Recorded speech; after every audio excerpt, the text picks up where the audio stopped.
The spring morning of May 25, 1941, found the U-boat positioned 500 nautical miles south of Cape Farewell in the North Atlantic. The young midshipman gripped the periscope handles, his fingers betraying his tension as the steel hull of U-5557 thrummed with sound. What he had just heard reverberating through every compartment was something that would stay with him forever. The ping came sharp and metallic, unnatural in its clarity. It struck the submarine's hull and bounced back through the compartments in rapid succession. Herbert Werner, then only 22 years old, would later record the moment in his private journal, a document that would survive the decades to come. The sound was like nothing we had trained for. It rang through our boat like a church bell announcing our funeral. The British had found us beneath the waves, and everything the German U-boat force believed about underwater warfare had just changed in an instant. For 3 years, German submariners had operated with near absolute confidence. They had been taught that diving meant disappearing, that the dark ocean depths would shield them from detection just as effectively as night sheltered a surface vessel from radar. They believed the water itself was their greatest ally, absorbing sound and masking movement. On this spring morning, Werner and 48 other men aboard U-557 learned a terrifying truth they would never forget. The ocean no longer hid them. The Allies possessed something revolutionary, technology that could penetrate water itself and reveal what lay hidden below. None of these submariners understood the significance of what was happening. This single metallic ping represented the first note of a technological transformation that would reshape submarine warfare forever. Over the next 4 years, German U-boat crews would face a relentless psychological assault as Allied sonar systems evolved from rough experimental tools into precision hunting instruments of devastating accuracy. The fundamental mathematics of underwater combat were being completely rewritten. No longer would the struggle revolve around torpedo calculations and predictive firing solutions. Instead, the war would be fought with sound waves, invisible, penetrating sound that would strip away the invisibility U-boat commanders had always depended upon. The collapse of German submarine dominance had begun that day, though few recognized it in the moment. The path to this transformation had begun decades earlier, in the final months of the First World War. British and French scientists, desperate to counter the Kaiser's U-boats that had nearly starved their nations into submission, had begun experimenting with ways to detect vessels moving beneath the surface. Working in shore laboratories, the Royal Navy's anti-submarine specialists developed the first primitive sonar equipment as early as 1918. But the armistice arrived before these devices could be deployed in meaningful numbers. Only a handful of U-boats during the Great War had ever been credited to hydrophone detection. The technology that would one day revolutionize anti-submarine warfare languished through the 1920s and 30s, developing slowly, methodically, almost forgotten. British scientists at His Majesty's ship Osprey, the Royal Navy's anti-submarine training school at Portland, kept refining the basic principles through peacetime years when resources were scarce. The system they created and named ASDIC operated on a simple principle. It transmitted a high-frequency sound pulse through the water. When that pulse struck something solid, it reflected back as an echo. By measuring the time between transmission and the returning echo, operators could calculate the distance to their target. By rotating the transmitter, they could determine direction as well. The first operational ASDIC sets went to sea in 1928 aboard British destroyers. These early versions were crude by any measure. The oscillator, a quartz crystal disc that converted electrical impulses into sound waves, had to be suspended over the ship's side. The range was severely limited to only 3,500 yards under the best conditions. The system could tell you direction and distance, but it offered no information about depth. Only two-dimensional hunting in a three-dimensional ocean. Operators wearing headphones had to carefully distinguish actual submarine echoes from all the other sounds the ocean produced. Returns bouncing off whales, echoes from fish schools, disturbances from ship wakes, sound bending around thermal layers in the water. Yet by 1939, the Royal Navy had developed such absolute confidence in ASDIC that senior Admiralty leaders believed the submarine threat had been largely conquered. Every Royal Navy destroyer carried the equipment, Training schools were producing hundreds of skilled operators. War plans were built on the assumption that convoys equipped with ASDIC-equipped escorts would suffer only minimal losses. This confidence would turn out to be tragically premature. When Britain declared war on Germany in September of 1939, the passenger liner Athenia was torpedoed by U-30 off the Irish coast just hours later. 117 lives were lost. The Battle of the Atlantic had begun, and German U-boat commanders immediately discovered that the supposedly formidable British anti-submarine defences fell far short of their reputation. Commanders like Lothar Günther Prien, Otto Kramer, and Joachim Schepke led their boats on devastating patrols, sinking merchant vessel after merchant vessel while suffering almost no losses themselves. Admiral Karl Dönitz, commanding Germany's entire U-boat force, watched with satisfaction as his submarines achieved what became known as the First Happy Time. German submariners operated with a confidence in their invisibility that had been carefully cultivated through years of training and doctrine. Every training center emphasized that a submerged U-boat was essentially undetectable. The instructors told them the ocean absorbed sound and concealed movement. Hydrophones might pick up the noise of propeller screws from a U-boat on the surface, but a boat running submerged on silent electric motors was a ghost. Unseen, unheard, untouchable. This doctrinal certainty shaped every aspect of U-boat operations. Wolfgang Hirschfeld, serving as senior radio operator aboard U-109, recorded his thoughts in a diary written in real time during combat patrols. "We believed the enemy relied on the same listening devices from the last war. We were told their hydrophones could only detect loud machinery noise. As long as we maintained silence after diving, we thought we were safe." This fundamental belief was about to be shattered by reality. The first German U-boat crews to encounter active sonar experienced more than mere technological surprise. They felt existential shock, a sudden and terrifying realization that everything they believed to be true was wrong. When an ASDIC pulse struck a submerged hull, it created a distinctive sound inside the boat that was unmistakable to anyone who heard it. Survivors compared it to the sound of dried peas falling into a tin can, a rapid series of metallic clicks that grew progressively louder as the hunting ship drew nearer. Unlike the steady drone of ship propellers heard through passive hydrophones, this sonar ping was unmistakably artificial, undeniably directional, and frightfully precise in its accuracy. Lieutenant Ferner experienced his baptism by active sonar detection while serving as watch officer aboard U-557 during his first combat patrol in May of 1941. While stalking a convoy south of Greenland, he felt the shock of detection. His later memoir, Iron Coffins, would capture the moment with raw emotion. "The destroyer's ASDIC found us at periscope depth. The metallic pinging grew faster, then louder. Each ping struck our hull and rang through the boat like a bell. Every man froze at his station. We knew with absolute certainty that the enemy above knew exactly where we were. The hunter had become the hunted. In seconds, everything had transformed." Werner watched his commanding officer's face change. The man shifted from confident predator to cautious survivor in the space of a heartbeat. Captain Otterbachen immediately ordered the boat to descend to 200 meters.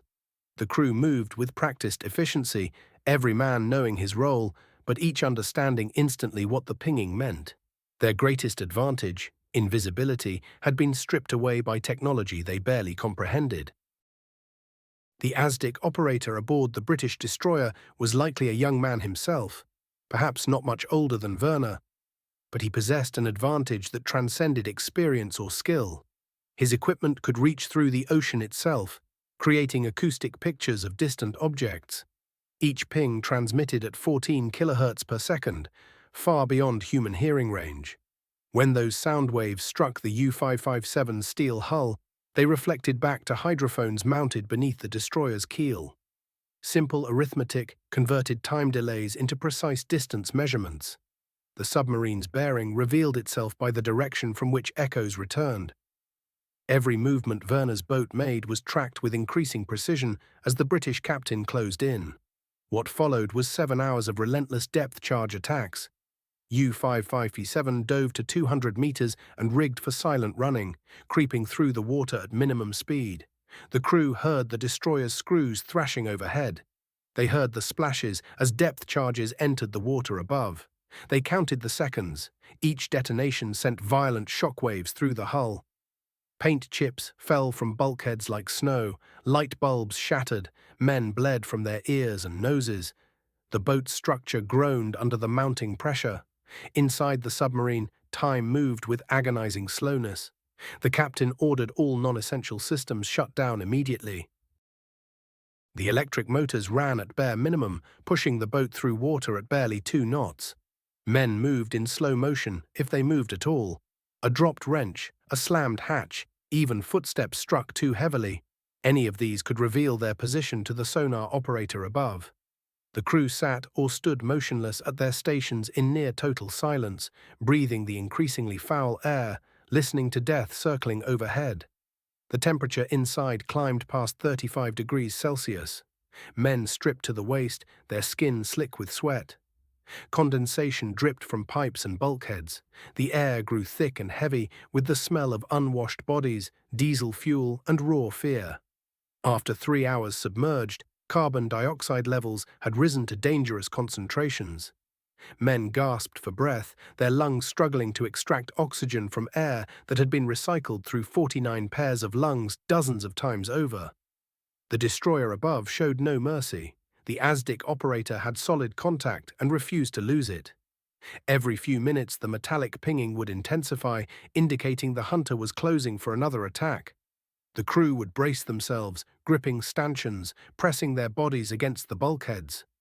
Then came the splashes, those terrible splashing sounds of depth charges entering the water. The crew counted off the pattern. 1 charge, 2 charges, 3. Sometimes 5 fell in sequence, sometimes 10. The waiting was unbearable. 7 seconds for a charge set to explode at 100 meters, 12 seconds for 200 meters, 20 seconds for 300. When the explosions came, the entire submarine shuddered violently. Massive charges lifted the boat bodily, throwing men off their feet. The hull groaned and popped. Fittings fell from overhead. Electrical sparks shot from control panels. Leaks appeared in the pressure hull, thin jets of seawater spraying with tremendous force. Damaged control parties rushed to stuff wooden plugs into cracks, to tighten bolts on pipe joints to shore up weakened frames. After 7 hours, U-557 had descended to 280 meters, well beyond its designed crush depth of 220. The hull was contracting under pressure, rivets groaning, seams weeping seawater. But the captain knew his boat. He knew German engineering had built safety margins into the design. He also knew that rising to shallow depths meant detection and certain destruction. So he kept the boat deep, kept it silent, and waited for the destroyer's fuel or patience to run out. Finally, mercifully, the pinging stopped. The destroyer's propeller noise faded away into silence. Either the British captain had lost confidence in his ASDIC contact, or his fuel state forced him to return to the convoy. U-557 waited another 2 hours in the depths, then slowly, carefully, began ascending toward the surface. When the boat finally broke through into open air after 9 hours submerged, men stumbled onto the conning tower and sucked in great lungfuls of clean Atlantic air. Several vomited from the sudden oxygen rush. Others simply stood with faces turned toward the sky, savoring the simple fact of survival. U-557 survived, as did thousands of other German submarines in the early war years. But the ASDIC operators aboard Allied escorts, while capable of detecting U-boats, faced significant limitations that submarine commanders would eventually learn to exploit. The system had a critical dead zone. At ranges under 200 yards, the transmitted pulse and the returning echo merged together, creating a blind spot precisely as the attacking ship closed in for the kill. Depth charges had to be dropped over the stern after the submarine had already been lost to detection. This gave clever commanders precious seconds to execute evasive maneuvers and escape the pattern. Moreover, ASDIC performed poorly in rough seas. Temperature layers in the water, called thermoclines, bent sound waves and created shadow zones where submarines could hide. Experienced U-boat commanders learned to dive beneath thermal layers where Allied sonar beams couldn't penetrate. They mastered silent running, shutting down all non-essential machinery. Moving at speeds so slow, their propellers created no cavitation noise, nothing that could give them away. One man walking too heavily could betray a submarine's position. Through 1940 and 1941, these tactics allowed German submarines to maintain operational effectiveness despite Allied sonar. The learning curve favored experienced commanders. Men like Werner, who survived their first encounter with ASDIC detection, studied the technology's weaknesses carefully. They noted that multiple escorts, each transmitting on different frequencies, created acoustic confusion that could be exploited. They learned to hide within the noise barrier created by a convoy itself, where the sound of 50 merchant ship engines and propellers masked a submarine's acoustic signature.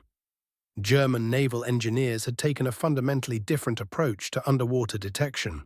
Rather than focusing on active sonar, they had developed sophisticated passive listening arrays. The Gruppenhochgerät, the group listening device, was standard equipment on U-boats from 1935 onward.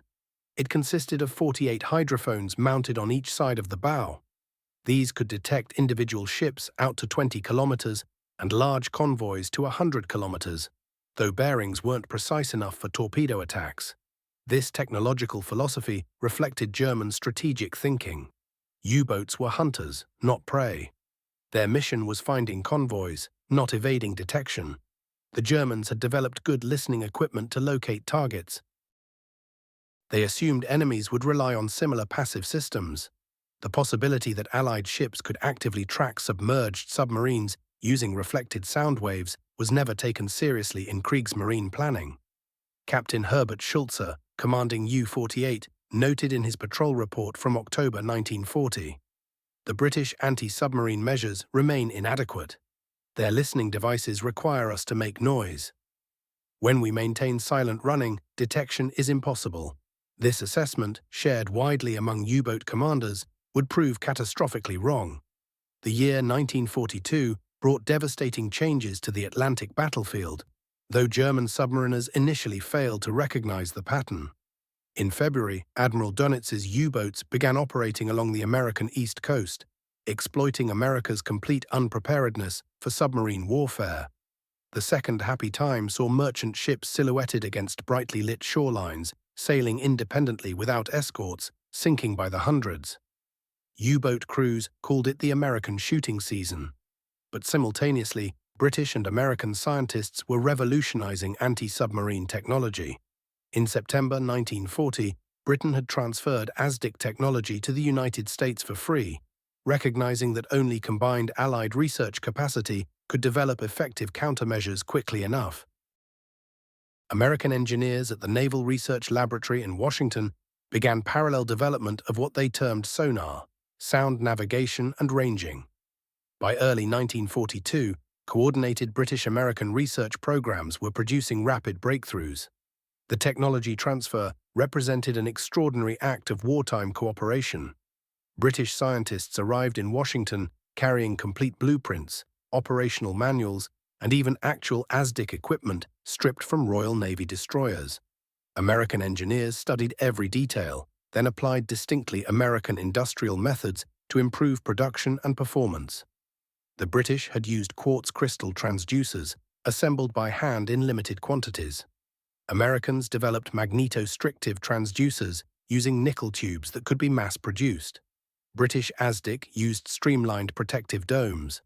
Americans experimented with spherical domes that provided superior acoustic properties. The collaboration extended far beyond hardware development. Royal Navy officers shared years of operational experience, teaching American anti-submarine warfare students everything learned about ASDIC's strengths and weaknesses.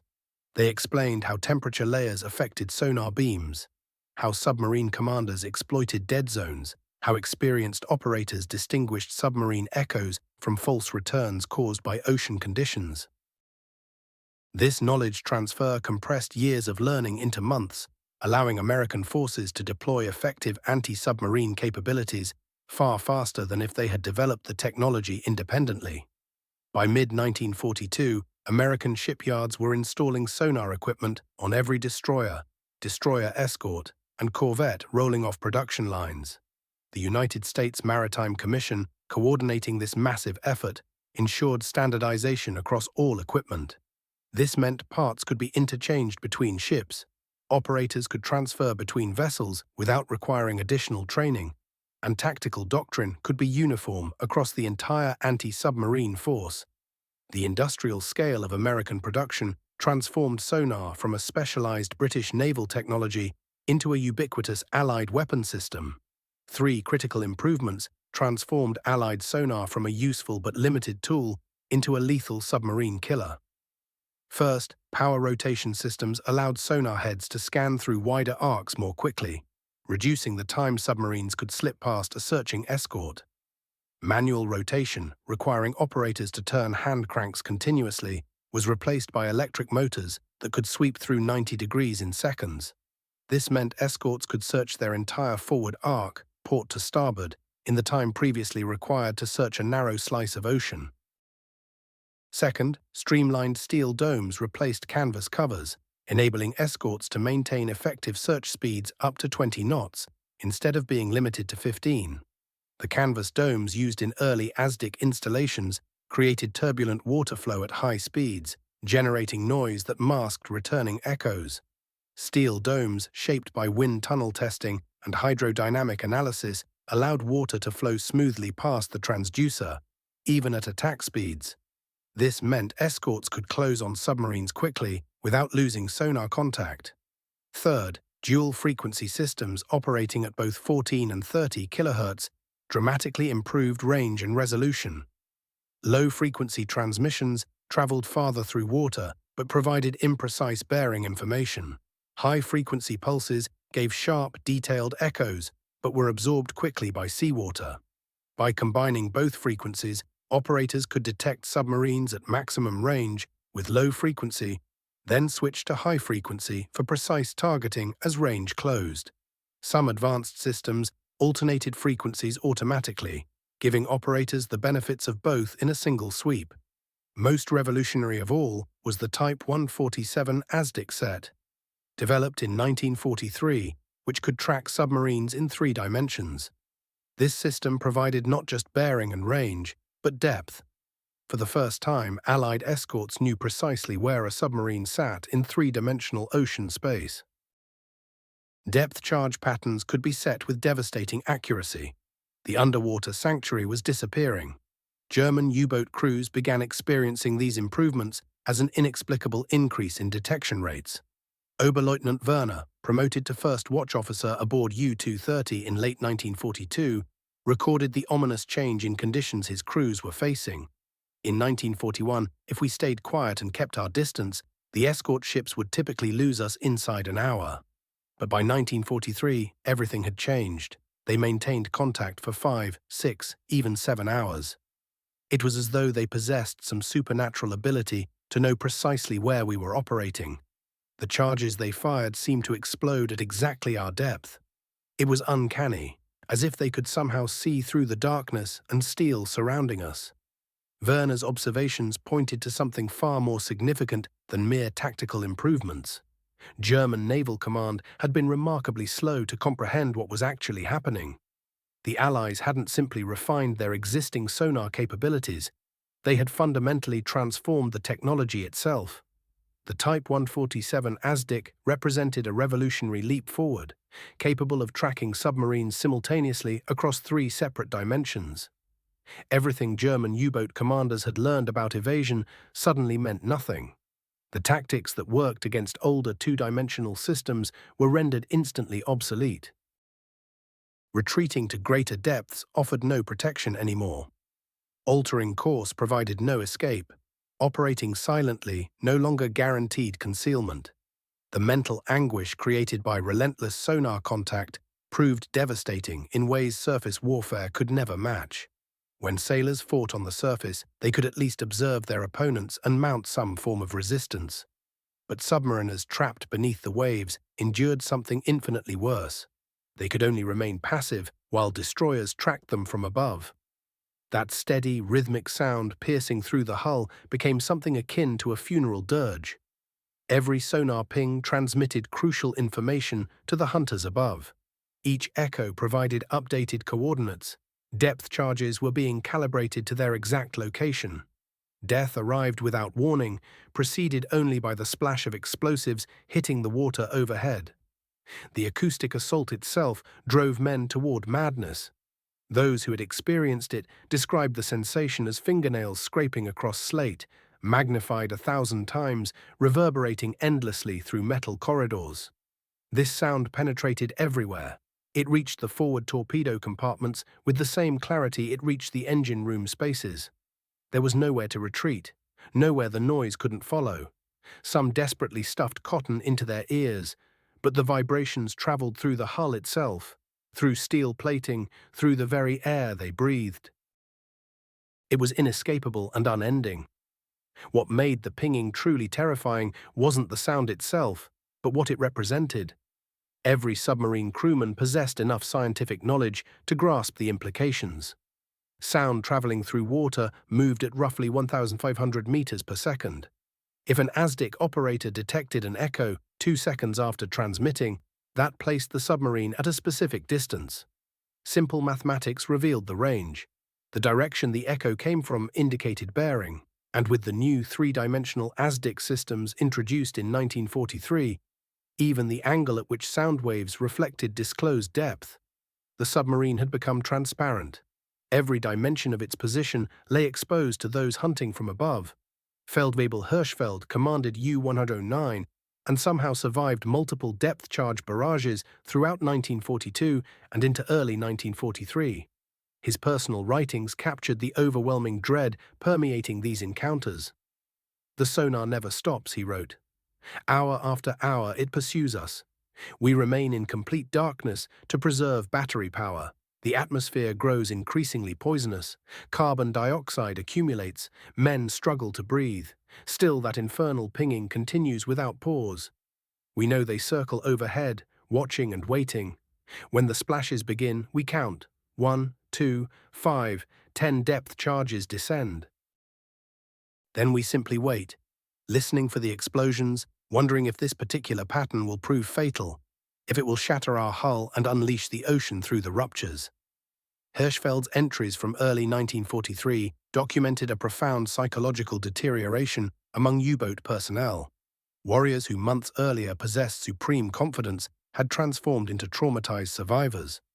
Following particularly intense depth charge attacks, men would experience uncontrollable trembling for hours afterward. Many refused food entirely, their stomachs twisted with apprehension. Others escaped into sleep whenever possible, seeking refuge in unconsciousness rather than facing their reality. Some experienced complete psychological collapse, reduced to tears, or becoming unresponsive. Officers attempted sustaining morale through established routines and strict discipline. Drills remained part of daily operations. Equipment received constant maintenance. The watch rotation continued unchanged. Yet everyone understood the fundamental truth. The ocean no longer provided sanctuary. The same innovation that had transformed submarines into the war's most formidable weapons had been countered by newer innovations that converted them into vulnerable targets. The strategic balance had shifted irrevocably, and neither German technology nor German determination could reverse it. Spring 1943 arrived, bringing the decisive confrontation of the entire Atlantic campaign. During March, German submarines destroyed 120 merchant vessels, eliminating nearly 700,000 tons of shipping, while suffering just 12 losses themselves. Nearly 2/3 of these sinkings occurred while merchant ships operated within convoys, the cornerstone supporting Allied maritime defense. During a critical 20-day span in March, Admiral Donitz's Wolfpack formations achieved their closest approach to severing the British Atlantic supply route. The Royal Navy's historical records subsequently concluded that German forces came nearer to disrupting Atlantic communications between the New and Old Worlds than at any other wartime moment. Yet March 1943 represented the pinnacle of U-boat achievement, rather than the inauguration of re-established dominance. The technological and tactical equation was shifting with relentless momentum. American shipyards produced escort vessels faster than submarines could destroy them. Destroyer escorts, corvettes, and frigates, all equipped with enhanced sonar apparatus, flooded into Atlantic operations in unprecedented quantities. Long-range Liberator aircraft, carrying both radar and sonar buoys, eliminated the mid-Atlantic gap where submarines had previously operated beyond land-based air reach. May 1943 transformed into Black May for the Kriegsmarine. 41 submarines perished. That represented 25% of operational capacity. On May 24, Admiral Dönitz confronted the magnitude of these losses with stark clarity. He issued orders withdrawing submarines from North Atlantic operations temporarily. In his war diary, he recorded that enemy efforts to constrain German operations had achieved their objectives. The opposition commanded enormously expanded sea and air anti-submarine capabilities. German losses had become unsustainable. The figures painted an unforgiving picture. Throughout May's opening 3 weeks, 96 submarines had been deployed across the North Atlantic. 41 never returned to port. 43% were destroyed. The entire year of 1941 had witnessed only 35 submarine losses from all sources combined. Black May eliminated more submarines in 3 weeks than had been lost during an entire year of early war fighting. The casualty calculations had become catastrophic. 12 merchant ships were sunk for each submarine lost. 2 years earlier, individual boats typically destroyed 10 merchant vessels per patrol while returning safely to base. Now submarines faced destruction faster than they could accomplish their mission. Specific vessel losses conveyed the human dimension's underlying statistical abstractions. U-463, under Captain Lieutenant Leo Wolfbauer's command, was detected by ASDIC on May 5th, while pursuing convoy ONS-5. The destroyer Vedette established firm contact and retained it despite Wolfbauer's desperate maneuvers. Throughout 3 successive hours, Wolfbauer exhausted the complete tactical arsenal available to German commanders. He descended to maximum depth. He altered course continuously. He accelerated and decelerated in rapid succession. He released bubble-making decoys. Nothing succeeded. The ASDIC connection remained unbroken.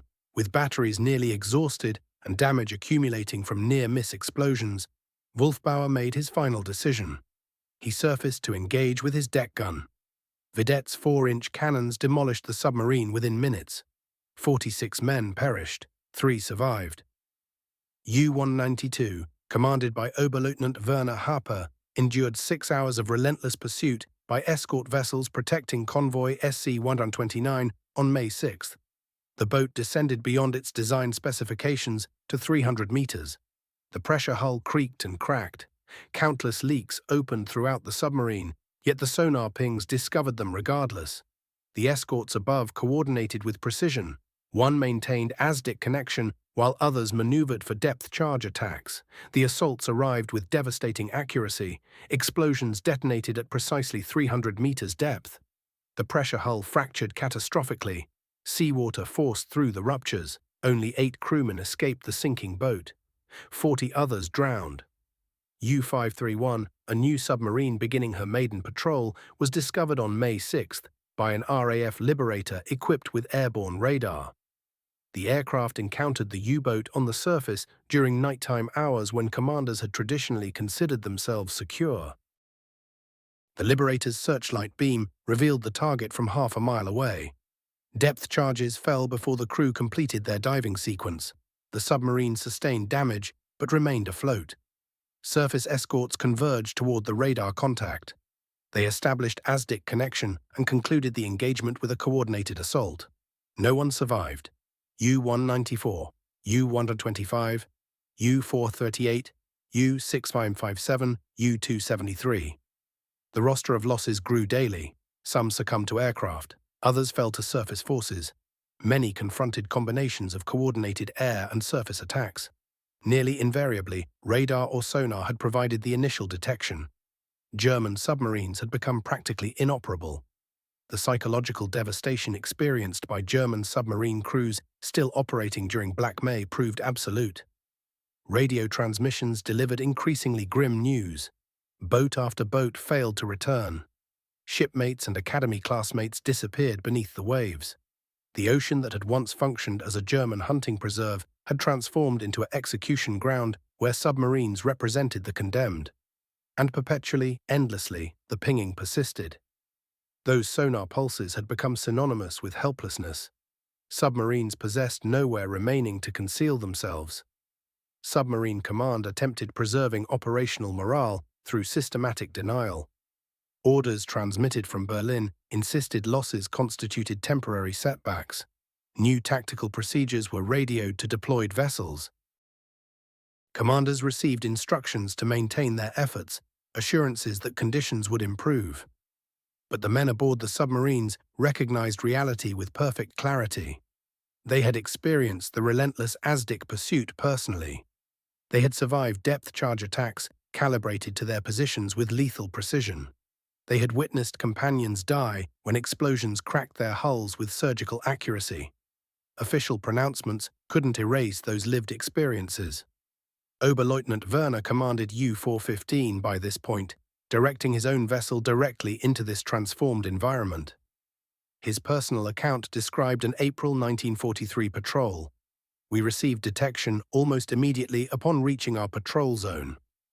For 3 consecutive days, escort vessels pursued us without respite. Their sonar maintained constant contact. We retreated to maximum operational depth, 300 meters. The hull complained under the pressure. Rivets released their hold. The pinging discovered us regardless. When we attempted surface escapes during darkness, aircraft materialized with searchlights illuminating us. No refuge remained. We had become trapped animals in an enclosure. U-415's deployment under Werner's command became among his shortest and most harrowing expeditions. The boat departed La Pallice on April 10, 1943, assigned to patrol the western approaches toward the English Channel. Werner comprehended the mission's near-suicidal characteristics. Allied air and surface patrols had transformed Bay of Biscay crossings into nightmarish experiences. Submarines could no longer risk surface operations safely, regardless of hour. The snorkel apparatus permitted diesel engine functioning while submerged, yet Allied radar could detect even this minimal above-water exposure. U-415 transited the Bay of Biscay through sustained submersion, maintaining underwater operations across 18-hour stretches. When the submarine finally reached open Atlantic waters on April 15th, Werner brought her to the surface momentarily to conduct complete battery recharging. Within 20 minutes, an RAF Liberator appeared at the horizon. The aircraft possessed radar detection capabilities superior to Werner's lookout awareness. The submarine executed an emergency dive with seconds remaining. Depth charges descended aft, damaging the stern torpedo mechanism but leaving the vessel fundamentally operational. U-415 remained submerged for the subsequent 60 hours, propelling itself through electric motors, advancing cautiously at 3 knots while withdrawing from patrol zones. Werner recognized that Allied hunter-killer formations coordinated their search operations systematically. Aircraft detections triggered immediate surface escort dispatch. Precisely as anticipated, April 18th brought ASDIC pings resonating through the hull. An escort had established their presence. Werner descended to 250 meters and adopted silent running protocols. The pinging sustained its rhythm. The escort above had established solid connection and refused to release it, maintaining contact across successive hours. Werner implemented every evasive technique available. He executed a 90-degree course alteration. The pinging followed. He increased velocity temporarily, then decelerated again, attempting to confuse the ASDIC operator. The pinging intensified, suggesting the escort was closing distance. He discharged a Pillenwerfer bubble decoy. The pinging never wavered. The opposing operator possessed sufficient experience distinguishing genuine submarine echoes from artificial deception. Following 8 hours of unwavering contact, depth charges commenced their descent. The bombing patterns demonstrated frightening precision. Explosions detonated at precisely 250 meters depth, exactly U-415's position. Werner directed the boat deeper, to 300 meters. Paint flaked from bulkheads under pressure. The hull groaned perpetually. Crewmen stood motionless at stations, their faces drained of color. The assault persisted throughout the night and continued into the following morning. Werner's crew reached complete exhaustion. The boat's batteries approached depletion. Air quality had deteriorated dangerously. He confronted an impossible determination. Surfacing meant certain death under escort gunfire. Remaining submerged meant batteries eventually failing, forcing surfacing and surrender.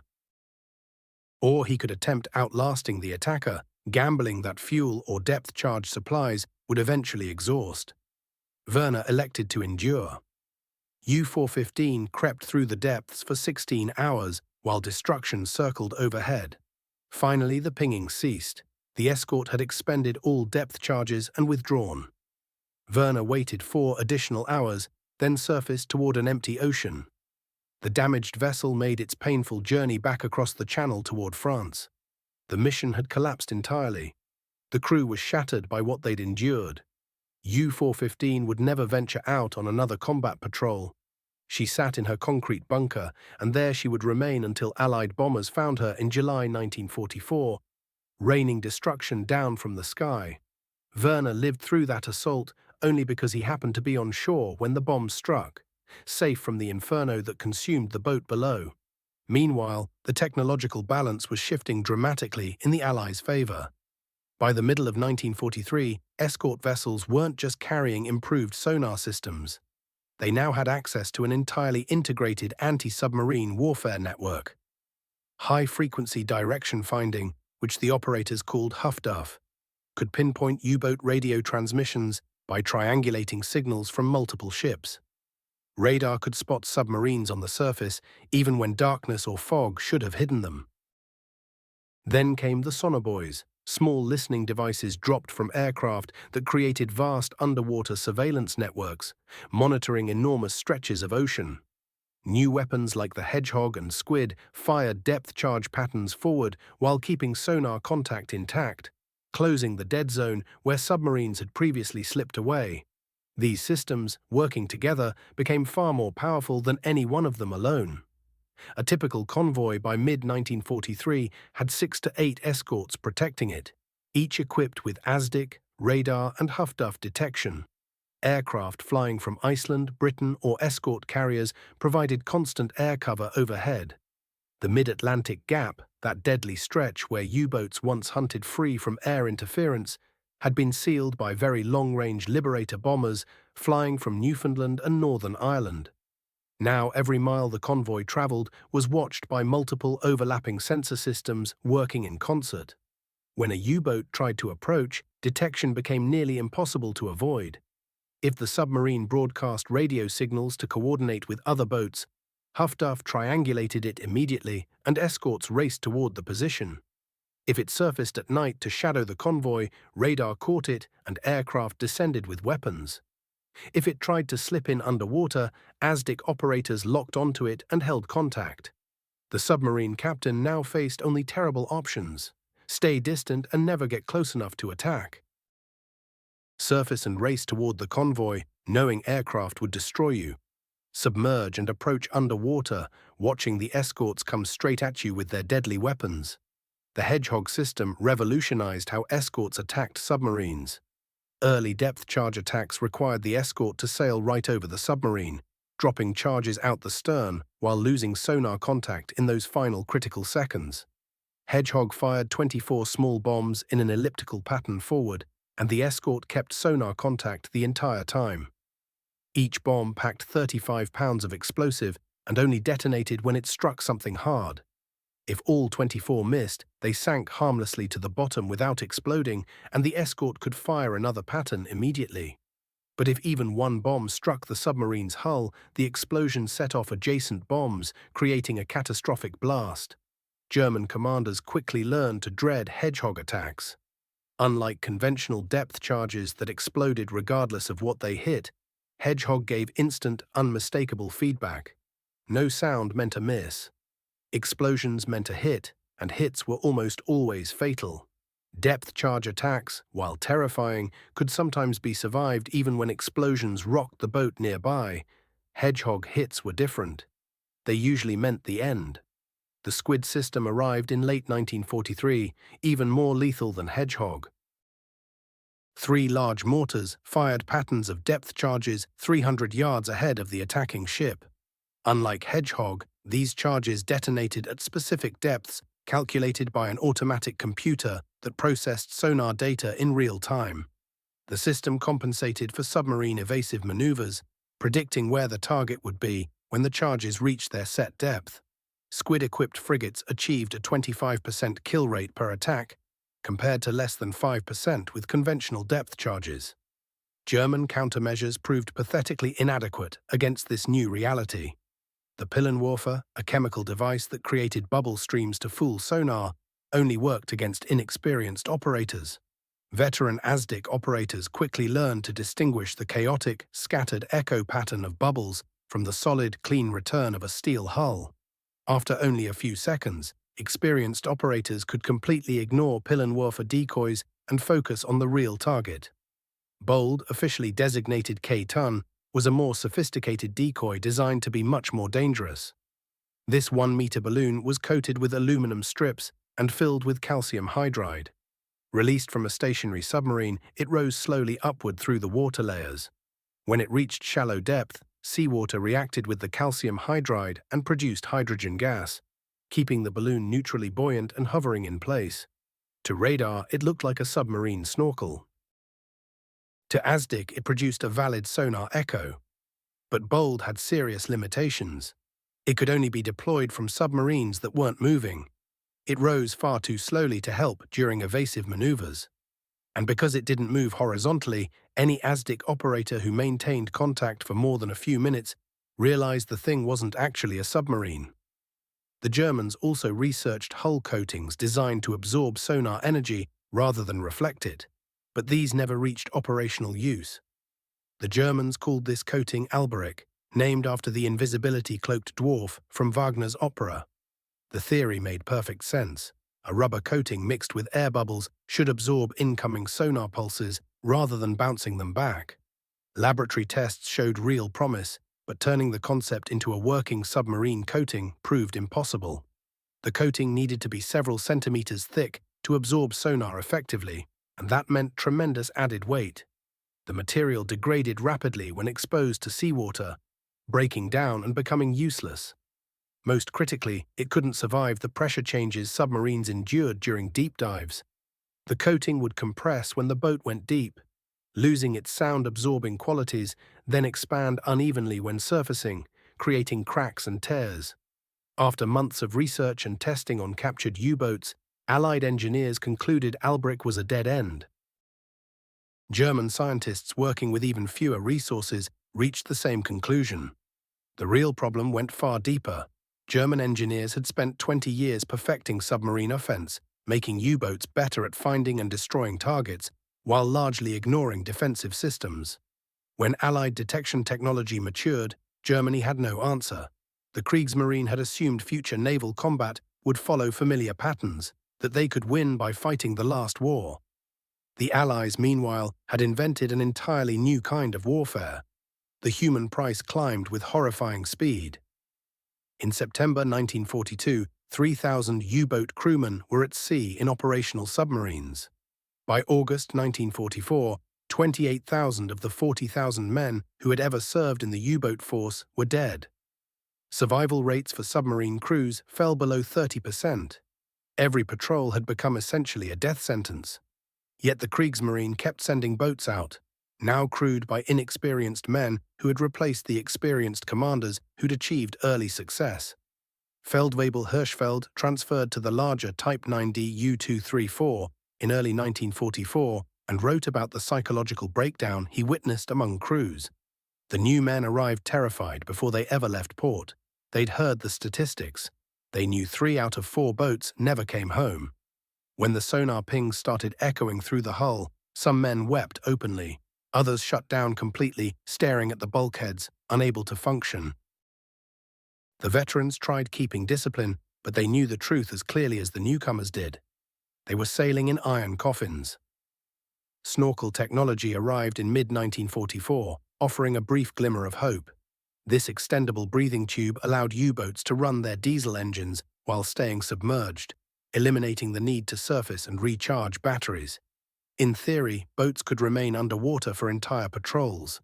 But Allied radar adapted quickly, detecting even the small snorkel head poking above the surface, and submerged U-boats remained vulnerable to increasingly sophisticated sonar, whether snorkeling or running on batteries. The snorkel itself was actually Dutch technology, captured when Germany invaded the Netherlands in 1940. The original Dutch design was straightforward, just a tube extending above water to feed air to the diesel engines while the submarine ran at periscope depth. German engineers refined the concept substantially, adding automatic valves that sealed the tube when waves washed over it, preventing water flooding into the boat. They installed exhaust systems that vented diesel fumes underwater, eliminating the smoke plume that made surface submarines visible for miles away. In practice, snorkel operations were absolutely miserable. The submarine had to maintain extremely precise depth control, keeping that snorkel head just barely above the surface. Go too deep, and the automatic valve would close, starving the diesel engines of air and forcing them to suck air from inside the boat. Crew members experienced agonizing pain in their ears as internal pressure dropped suddenly. Go too shallow, and the conning tower would break surface, making the boat visible to aircraft and surface radar. Rough seas made maintaining the right depth nearly impossible. Waves constantly washed across the snorkel head, opening and closing the valve repeatedly. Each closure sent pressure waves through the boat, creating painful changes inside. The noise was overwhelming. Diesel engines running at full power inside a submerged submarine created a deafening roar that made normal conversation impossible. Men shouted to be heard above the din. Vibrations rattled every fitting in the boat, making sleep impossible. Diesel exhaust seeped into the compartments despite German efforts, giving everyone headaches and sickness. After 12 hours of snorkeling, crews were exhausted, nauseated, and nearly deaf. Worst of all, snorkeling didn't provide the invisibility German submariners had hoped for. Allied radar operators learned to detect snorkel heads with increasing success. The radar cross-section was small, but aircraft with centimetric radar could pick up returns from the tube, especially in calm seas. Aircraft would then attack with depth charges or homing torpedoes, forcing the submarine deep and cutting short the charging cycle. Some boats were caught by surface escorts while snorkeling, detected by the acoustic signature of running diesel engines or by the wake created as the snorkel tube cut through the water. Allied operators had become experts at distinguishing genuine submarine contacts from false echoes. Training programs produced thousands of skilled sonar operators who could identify target characteristics, estimate submarine types from echo patterns, track evasive maneuvers, and direct weapons with lethal precision. The combination of advanced equipment and experienced operators created a detection network that German submarines couldn't escape. British and American training facilities had standardized ASDIC instruction across all services. New operators spent weeks in classrooms learning acoustic theory, how sound traveled through water, how temperature and salinity affected sonar performance, how submarine hulls reflected sound waves. They studied recordings of actual submarine echoes, learning to distinguish real submarines from whales, shipwrecks, schools of fish, and thermal layers in the water. They practiced on simulators that recreated actual hunting scenarios, developing the split-second recognition skills needed during combat. By 1944, Allied navies were graduating ASDIC operators whose skills far surpassed those early war pioneers who developed tactics through trial and error. These professionals took pride in their expertise. They competed to achieve the fastest detection times, the longest tracking runs, the highest percentages of successful attacks. The Royal Navy published monthly performance tables ranking ASDIC teams against each other. The best operators received promotions and decorations. Their abilities became the stuff of legend. Stories circulated about operators who could identify specific submarine types by subtle variations in echo characteristics, who could track evasive maneuvers through temperature layers, who never lost contact once they acquired it. By D-Day, June 6, 1944, the Battle of the Atlantic had been decisively won. On the invasion day itself, not a single Allied ship fell to U-boat attack during the massive Normandy landings, despite desperate German efforts to disrupt the cross-channel movement. The sonar screen, maintained by Allied escorts, was so complete that any U-boat attempting to approach the invasion fleet on June 6 was detected immediately, driven off or destroyed before firing torpedoes. U-boats would sink some ships in the days and weeks following the initial assault, but the immediate invasion force crossed the channel without submarine interference. Admiral Dönitz ordered every available U-boat to attack the invasion fleet. 36 submarines deployed to the English Channel and western approaches. Everyone understood the mission was suicidal. The channel was shallow, restricting submarine maneuverability. Allied air superiority was absolute, with hundreds of aircraft patrolling constantly. Surface escorts numbered in the hundreds, creating overlapping sonar coverage with no gaps. Yet the order stood: attack the invasion fleet regardless of cost. U-boats equipped with snorkels performed slightly better than those without. U-984, commanded by Oberleutnant Heinz Sedra, managed to get close enough to the invasion beaches to fire torpedoes at landing craft on June 8. The boat survived the attack and withdrew, though relentless ASDIC tracking and depth charge attacks damaged it severely. U-984 was one of only 3 boats that successfully attacked invasion shipping and survived to report back. Most others weren't so fortunate. U-955 was detected by ASDIC on June 9 while trying to reach the invasion fleet.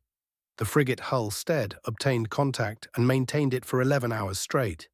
The submarine dove deep and ran silent, but the Type 147 ASDIC system tracked it perfectly in 3 dimensions.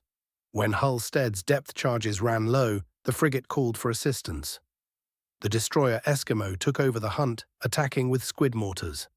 The second pattern struck U-955 amidships, cracking the pressure hull. The submarine sank with all 48 hands. U-821 was hunted for 14 hours by multiple escorts on June 10. The boat tried every evasive technique it knew, diving to 300 meters, releasing bold decoys, changing course erratically. Nothing worked. The ASDIC contact remained solid. Finally, with batteries nearly exhausted and air becoming almost unbreathable, Captain Ulrich Knackfuss surfaced to surrender. Allied ships rescued 37 survivors. 12 men had died during the depth charge attacks. The slaughter continued through June and July.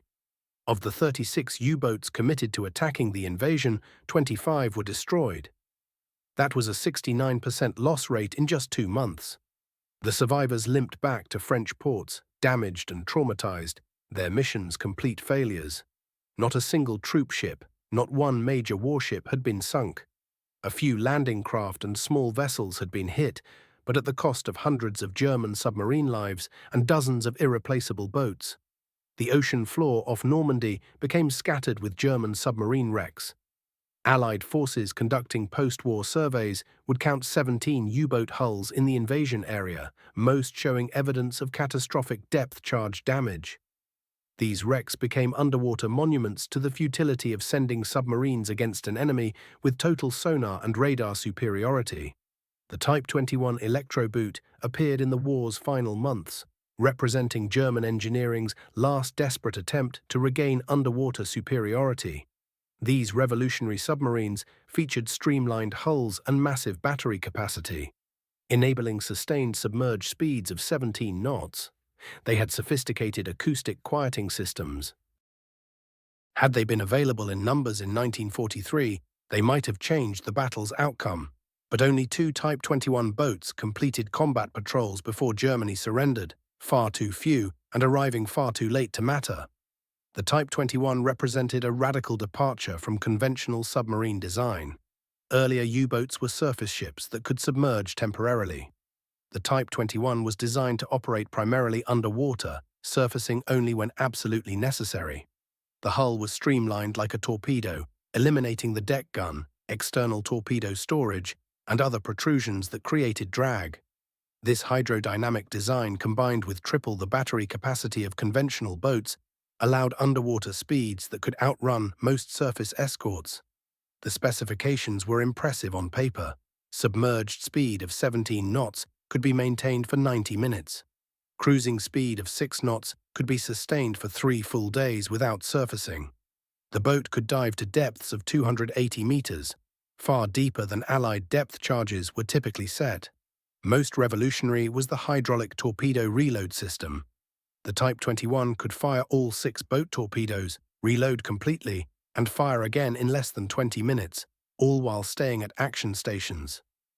German engineers had also attempted to address the detection problem.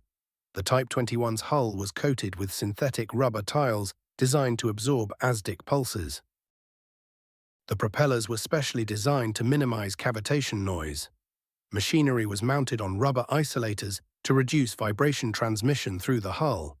The snorkel was improved with better valves and more efficient airflow. In theory, the Type 21 would be much harder to detect and track than conventional U-boats. Production began in late 1943 using prefabrication techniques copied from American shipbuilding practices. Submarines were assembled from 8 sections built in different factories across Germany, then transported to assembly yards for final construction. This modular approach promised rapid production. 118 Type 21 boats were completed before the war ended, with only 4 reaching combat readiness, but the program was plagued by problems stemming from rushed development and scattered production. Quality control suffered badly. Sections built in different factories didn't align properly. Welds cracked under pressure. Electrical systems failed. The hydraulic torpedo system leaked. Most critically, the rubber coating designed to defeat sonar proved unreliable. It degraded in seawater, peeled off during deep dives, and actually increased, rather than decreased, the submarine's acoustic signature in some conditions.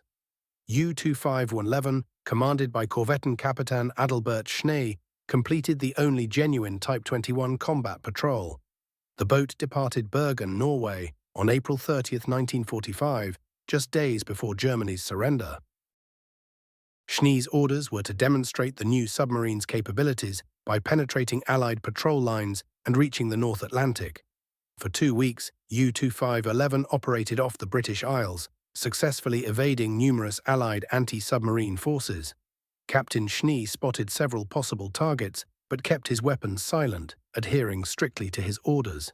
He would only engage if conditions became absolutely favorable. That patrol revealed both the remarkable capabilities and genuine weaknesses of the Type 21. The boat could indeed move faster than the escort vessels, hunting it when they made contact. The submarine's time underwater was genuinely impressive, yet it remained susceptible to ASDIC detection. The Allied teams proved remarkably adaptable to this new acoustic signature. Repeatedly, the escorting ships locked onto solid contacts and began their pursuit of U-2511. Only the vessel's exceptional underwater speed provided any escape route. When Schnee submitted his patrol report following Germany's capitulation, he wrote that the Type 21 represented a genuine step forward from the older U-boats. But it certainly was not invisible to Allied sonar systems. Given sufficient time and resources, the Allies would have developed effective countermeasures to overcome it. U-308 became the sole other Type 21 to complete an actual combat patrol, and its performance was considerably less impressive. This boat departed Kiel on May 1, 1945, with the mission of bringing German personnel out of Norway. It surrendered to Allied forces on May 9 without ever discharging its weapons. When British and American naval specialists examined the vessel after the war, they discovered persistent quality control failures throughout the program. The protective rubber coating was separating from the hull in several different areas. Hydraulic lines were seeping fluid. Wiring connections showed signs of oxidation and corrosion. The submarine possessed operational capacity, yet it fell far short of the revolutionary breakthrough that German propaganda had proclaimed. For the men who crewed U-boats and lived through the conflict, the fear of sonar remained absolutely constant. In discussions after 1945 and in written accounts, these veterans repeatedly described one specific sound. That was the continuous pinging of ASDIC signals striking against their steel hulls. That distinctive metallic ringing, intensifying as attacking ships drew ever closer, had transformed them from predators into prey. It had signaled the collapse of German submarine superiority and the beginning of organized elimination. Herbert Werner represented one of only 3 U-boat commanders whose vessels survived the war still capable of fighting. he eventually moved to the United States in 1957 and obtained citizenship. A decade later, in 1969, he released Iron Coffins, his personal account of submarine combat. His dedication spoke to the memory of my comrades who perish in iron coffins beneath the sea. Within those pages, he came to terms with a reality he had needed years to fully absorb. We fell not chiefly because adversaries possessed greater valor or larger forces, though each contributed something, but because of scientific developments we could neither comprehend nor overcome. The Allies mastered the capability to perceive through water itself. We possessed no comparable ability to remain concealed. Werner's transformation from wartime adversary to American resident mirrored the emotional journey of his submarine service. Following Germany's surrender, Werner spent 24 months held in British POW camps, working as an interpreter and middleman between occupying forces and German naval officers. His excellent command of English and willingness to cooperate resulted in his release early in 1947. He went back to Germany temporarily, but encountered a country shattered both materially and in spirit. The submarine force, he remembered, was simply extinct. The training facilities stood in rubble and debris. The protective concrete structures contained submarines deliberately sunk and abandoned. The vast majority of his shipmates remained nowhere to be found. In 1952, Werner accepted a position in the United States under a specialized employment visa, sponsored by an engineering company that needed his knowledge of submarine technology. Connecticut became his home, where he served as an expert on sonar and the physics of sound underwater. The contradiction was impossible to overlook. He had become instrumental in perfecting the exact technology that had decimated Germany's submarine fleet. In 1957, he officially became an American, taking the oath of loyalty to the very country whose acoustic detection systems had tracked him throughout the Atlantic. Iron coffins served as Werner's method for working through profound trauma and recognizing those who had perished. 6 years of intensive research, discussions with fellow survivors, examination of historical records and submarine logs went into the manuscript. When the book appeared, Werner had just turned 49, and it rapidly became a bestseller. American audiences discovered something unique in these first-hand observations of underwater combat, written from an adversary's viewpoint. German readers, particularly those who had served, recognized themselves in its genuine portrayal of their wartime experiences.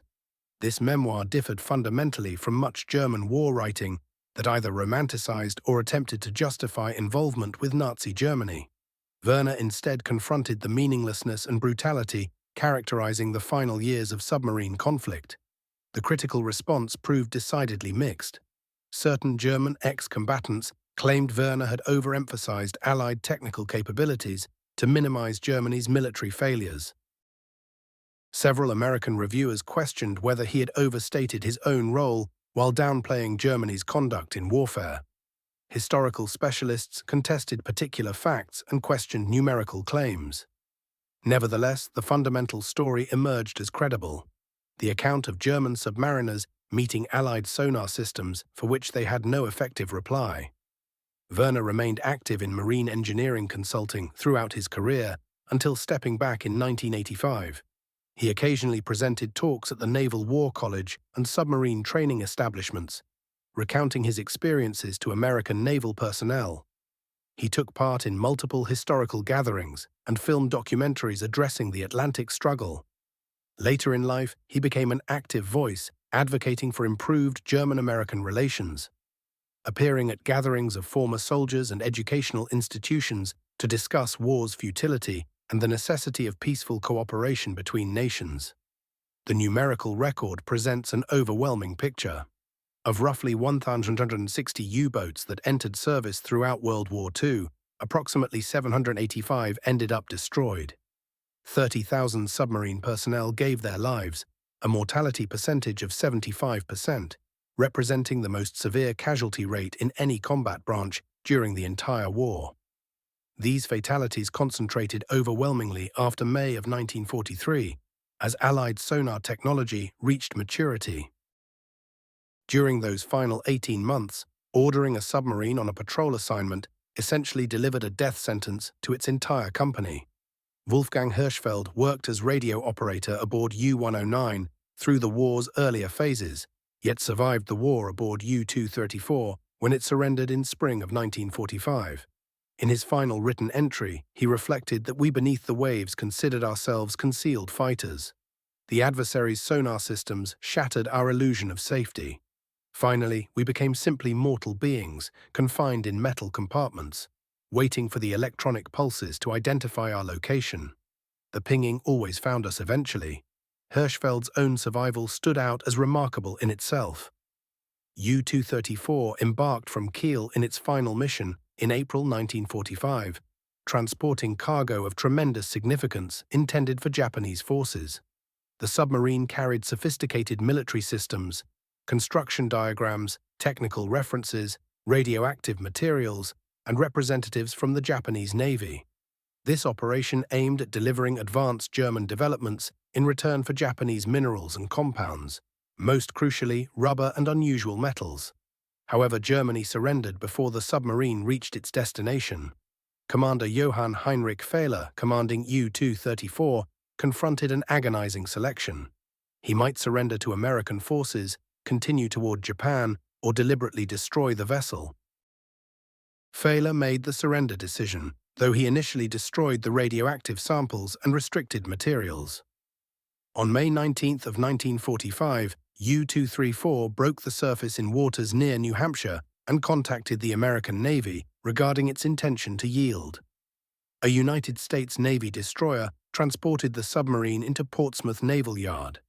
Hirschfeld and his shipmates became war captives, though American officers treated them with surprising civility, intrigued by the massive cargo-carrying Type 10D submarine and the remarkable materials it contained. Hirschfeld remained in an American prisoner facility in Maryland for approximately 240 days. In contrast to Soviet captivity, where German prisoners frequently succumbed to hardship, American facilities maintained adequate provisions, medical attention, and respectful handling. Hirschfeld maintained electrical systems, repaired communication devices, and instructed American military personnel in German language for their preparation to manage occupied Germany. He returned to Germany in early 1946. Arriving in Hamburg, he discovered his residence had been obliterated during bombing strikes. His father perished in one of those attacks. His mother and sister endured the bombardment, though they inhabited a displaced persons camp. The nation faced destruction, partition, foreign occupation. Hirschfeld pursued multiple occupations, from electrical maintenance to maritime construction to helping British occupation administrators with translation work. Throughout the 1950s, he authored an account of his experiences, drawing from notes he had maintained throughout the fighting. German publishers released this book in 1972, presenting a frank description of submarine service as experienced by enlisted crew rather than by commanders. His wartime entries from 1942 and 1943 showed the shift from optimism to dread as Allied sonar became progressively effective. The earliest sections described successful engagements, narrow survivals. The friendship developed between crew members. The portions written later documented escalating destruction, unsuccessful engagements, and psychological deterioration, as individuals recognized that sonar systems were continuously pursuing them without possibility of evasion. The concluding passages from 1945 conveyed resignation rather than resistance. We were certain the conflict was unwinnable. We expected that the majority would perish, yet we persisted because that represented what soldiers did, even when the struggle seemed pointless and immoral. The technical transformation proved striking. Submarine combat had undergone complete transformation. When armies introduced active sonar systems, submerged vessels could no longer maintain the concealment they had once possessed during the conflict's beginning. Every military power conducted comprehensive examinations of the Atlantic operations, receiving a demanding education in submerged target detection. Following the armistice, submarine design shifted emphasis towards sound reduction, decreasing acoustic signatures, and countering progressively refined sonar arrays. The continuing struggle between submarine concealment and discovery equipment reached new phases that persist currently. Modern submarine doctrine derives its elementary concepts from Atlantic experience, between 1939 and 1945. Every military organization allocated resources toward acoustic dampening to reduce the signature submarines produce, with hull designs emphasizing acoustic concealment. Specialized rubber coverings designed for sonar pulse absorption became universal requirements. Propeller engineering concentrated on limiting turbulence-generated noise. Mechanical apparatus received mounting systems utilizing shock absorption materials. The persistent objective stayed constant: to re-establish the concealment capability that was destroyed when Allied sonar became operational. Following hostilities, the Soviet authorities obtained multiple Type 21 submarines, along with numerous German specialists in submarine technology. These resources became the foundation for the Whiskey-class vessels that dominated Soviet submarine production in the 1950s. Soviet design engineers systematically examined all components of Type 21 construction, paying special focus to acoustic concealment capabilities. They came to recognize that future submarine competition would revolve around stealth technology competing against detection capabilities. Soviet submarine builders integrated rubber and acoustic materials, enhanced propeller engineering, and systems for isolating mechanical noise derived directly from Type 21 innovations. The American military examined surrendered submarines with intensive rigor, particularly U-2513 and U-308, each Type 21 vessels that yielded in May 1945. The American engineering teams showed considerable regard for the aerodynamic hull configuration, the substantial electrical battery capacity, and the sophisticated mechanical systems. These characteristics influenced the development of the Tang-class submarines, the American Navy's initial post-conflict submarines engineered from the ground up. The Tang-class utilized the teardrop-shaped design originated by German engineers, achieving underwater velocities approaching double those of the earlier wartime submarines. France's Royal Navy subjected U-2511 to thorough evaluation, running it through operational testing alongside protection squadrons equipped with contemporary ASDIC technology. The conclusions proved alarming. Even utilizing superior detection systems, locating and pursuing a swift, quiet, deep-diving submarine posed extraordinary difficulty. The tests demonstrated that had Type 21 submarines been deployed extensively, beginning in 1943, they could have posed serious danger to Allied anti-submarine defenses. This recognition motivated British submarine development for the following years, producing the Porpoise-class submarines incorporating numerous Type 21 principles. Regarding detection methodology, acoustic systems increased dramatically in technological complexity. Passive detection arrays could identify submarines from distances exceeding hundreds of miles. Sonar systems advanced into multi-band configurations capable of overcoming standard defensive methods. Electronic processors enabled automated vessel identification. The increasing contest between submarine stealth and underwater detection systems represented one of the Cold War's fundamental competitions, following directly from Atlantic warfare lessons. American acoustic advancement in the 1950s generated innovative breakthroughs. The SQS-4 detection system, introduced in 1952, achieved tracking capability exceeding 10,000 yards distance. Variable depth acoustic systems, towed by escort vessels on cables, permitted deployment below thermocline layers to spot deeper submarines. Sonar detection buoys deposited from aircraft constructed acoustic barriers across strategic passages. By the 1960s, American defense systems possessed detection capabilities surpassing World War II technologies by tremendous magnitudes. Soviet submarine personnel occupied the identical circumstances that confronted German U-boat crews in 1943. They operated as hunted vessels pursued by sonar apparatus that eliminated their protection beneath the surface.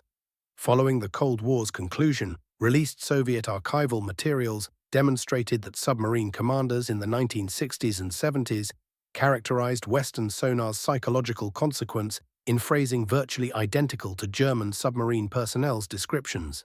The unceasing acoustic pinging, the recognition that adversaries possessed precise knowledge of position, the overwhelming sensation of being continuously pursued by imperceptible detection apparatus. The technological arms competition compelled both superpowers toward escalation. Soviet submarine construction progressively emphasized quieting, incorporating sophisticated propeller systems, premium acoustic absorbing materials, and creative propulsion technologies. American submarine innovation embraced equivalent acoustic strategies while constructing progressively more discriminating passive detection apparatus. The competition culminated in nuclear-powered submarines, whose boundless underwater operating capacity genuinely enabled months-long submersion without surfacing. Nevertheless, atomic submarines remained vulnerable to acoustic identification. The paramount revelation originating from Atlantic combat, that sonar could strip away submarine concealment, remained unquestionably accurate. The component of human experience stayed consistent throughout. Submarine personnel across all maritime services comprehended the lesson German submarine crews had acquired at devastating expense. If detection occurred, vulnerability followed immediately. That specific sound emanating from active sonar impacting metal created equivalent primitive anxiety in American, British, Soviet, and French submariners that it produced in German mariners. That sound transmitted the terrifying knowledge that adversaries identified location, could monitor motion, possessed capacity to deliver destruction. The emotional substance of submarine combat, formed throughout 1943 to 1945 experience, endured completely unmodified. During 1985, 40 years following armistice, former German submarine personnel assembled informally in American territory.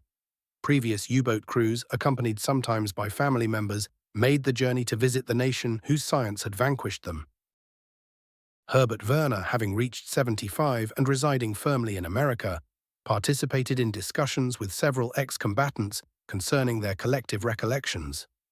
Our entry into this conflict rested on conviction of submarine invincibility.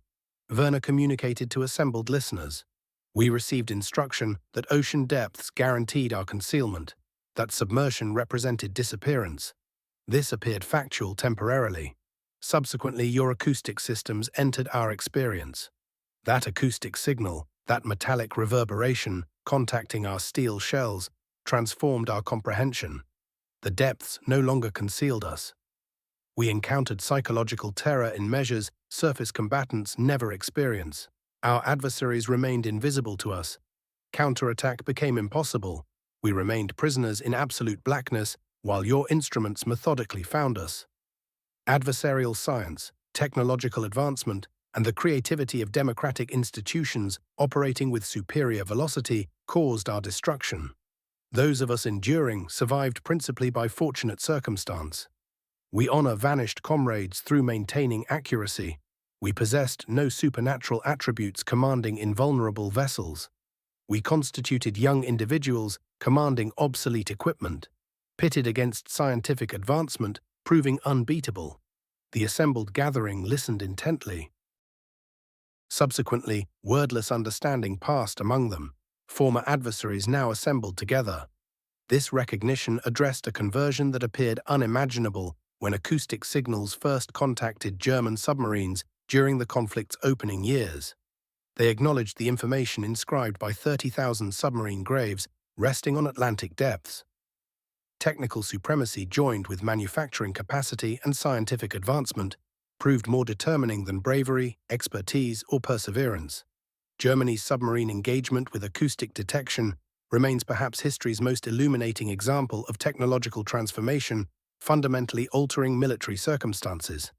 In 1939, German submarines remained essentially undetectable when submerged, pursued exclusively through accident or apparent carelessness. By 1944, cutting-edge detection equipment could persistently identify submarines, determine their precise positions in three-dimensional space, and direct weapons with devastating precision. The underwater domain of safety had vanished via technological and engineering progress. For submarine personnel, this shift signified considerably more than mere operational loss. The transformation constituted a fundamental psychological upheaval. They had initiated the struggle as concealed attackers, trusting in striking capability and then vanishing. They concluded it as identifiable objects, continuously observed, perpetually threatened, comprehending that water no longer shielded them.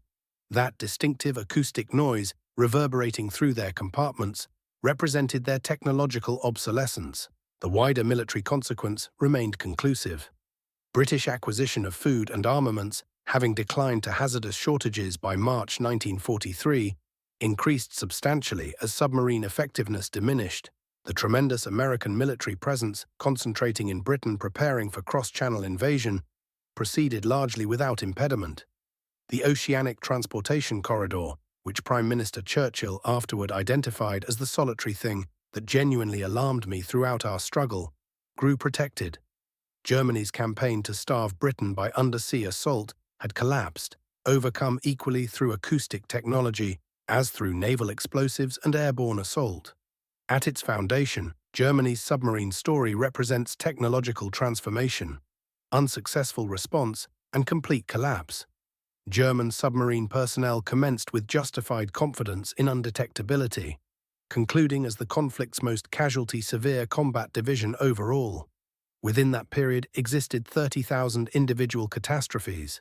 Individual sailors destroyed inside metal hulls resting on Atlantic depths, casualties of systems they could neither comprehend nor vanquish. That particular sound, acoustic signal reverberations striking steel frameworks, transmitted an uncomplicated significance. Water provides no sanctuary. Equipment positioned above can penetrate downward depths. Protection disappeared. For German submarine personnel, that message came too recently for preservation, yet sufficiently promptly to establish submarine doctrine forever afterward. Their experience, purchased via 75% destruction, educated worldwide militaries that underwater combat underwent fundamental transformation. Concealment transformed into conditional. Identification became perpetually probable. Within that likelihood rested the conclusion of submarine dominance, as early conflict German submarine commanders comprehended the situation. The reverberations originating from those acoustic signals persist presently in every submarine patrolling beneath global oceans, within every apparatus pursuing them, in every systematic approach attempting concealment or achievement of discovery. Germany's submarine personnel, experiencing that terrifying metallic reverberation, striking compartment walls, sacrificed themselves, delivering instruction, transcending their operational loss. Technology revolutionizes conflict more rapidly than institutional learning, procedural change, or warrior spirit can accomplish adaptation. Those dismissing technological transformation in contemporary conflict face consequences surpassing mere operational setbacks. They encounter catastrophic campaign failure, complete defeat, and tragically often personal annihilation. The iron compartments dispersed across Atlantic floors contain 30,000 accounts of personnel comprehending too gradually that water protection had been demolished via scientific progress. Their narrative demonstrates essential conviction. In contemporary conflict, technological advantage supersedes conventional military characteristics. The acoustic systems deployed by Allies pursuing German submarines achieved greater impact than submarine torpedo mechanisms, demonstrated superior efficiency versus personal valor, possessed greater strategic weight than commanders' operational expertise. It constituted the ultimate instrument eliminating submarine capability and accomplishing Allied Atlantic victory. Regarding personnel experiencing its continuous acoustic reverberation in submarine darkness, it represented the particular moment transforming their essence from pursuing predator into exposed prey, from invisible warrior to defenseless casualty of unavoidable science.